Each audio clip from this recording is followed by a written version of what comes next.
Last week, former Prime Minister and Liberal hero Jean Chretien traveled to Moscow to have a little sit-down meeting with Vladimir Putin.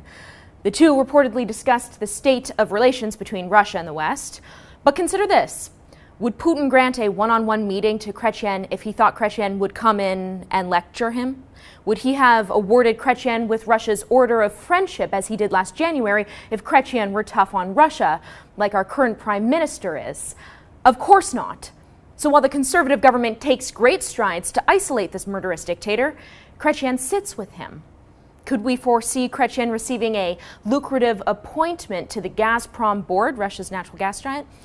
It's not out of the realm of possibility. Putin has previously rewarded his friends in the West with such appointments, like the former German Chancellor Gerhard Schroeder. Yes, Chretien isn't the Prime Minister anymore, nor is he the would-be Prime Minister. But don't kid yourself. He will be front and center on that campaign trail, speaking at events and endorsing liberal policies. In other words, this isn't just some private citizen immune from political criticism. He is one of the most high-profile members of the Liberal Party, an extension of the big red machine, and Trudeau wants him by his side, which might explain the Liberal Party's evasive response this weekend when asked about Chretien's recent visit. Trudeau's camp was asked if they were aware of the meeting and if he supports the former Liberal chieftain and Putin's one-on-one. And the Liberal Party said, pass, no comment. Why are the Liberals being so cagey about this? Why are they not responding to whether or not they were aware of it or whether or not they support it? Are they fearful of snubbing Ukrainian Canadians by publicly declaring their support?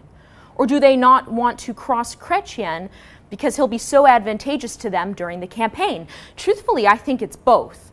Trudeau has a long history of not being serious on the Russia file. Recall the flippant joke he made about Russia invading Ukraine. Here, I'll remind you, watch. Pour moi, le président Yanukovych est rendu illégitime. Et c'est très inquiétant, surtout puisque la Russie a perdu au hockey. Ils vont être de mauvaise humeur. On craint l'implication russe en Ukraine. Là. Juste à cause du hockey? C'est d'essayer d'amener une optique un peu légère dans une situation qui est extrêmement sérieuse. And then, of course, in an interview with Evan Solomon, when pressed on what he would say to Putin in the event he came face-to-face with the man, he stumbled with a less than stellar answer. I normally wouldn't play an extended clip, but I think if you watch the full exchange, you'll see why it's important. Trudeau, in his own words, says it all. You're nose to nose with Mr. Putin, the Ukraine situation. What do you say if you were Prime Minister? Oh, I'm confident that my judgment and the values that have shaped me and the values that Canadians stand for are what I'm going to be bringing onto the world stage. But what do you say to him so people know that you're Vladimir Putin sitting in front of you? What do you say about the situation in Ukraine? Well, what's the situation going to be 6 months from now? I'm asking you, Evan. Well, for me, my question is, what would you say now? Well, people are trying to test what you would do now. I've been standing with the Prime Minister and with the Canadian position on the fact that Putin's actions have been unacceptable. His expansionist policies are not helpful to Europe or to global stability, and he needs to step off from his aggressive moves. Okay, so aligned on that. But a year from now, right. We'll have to see where we are.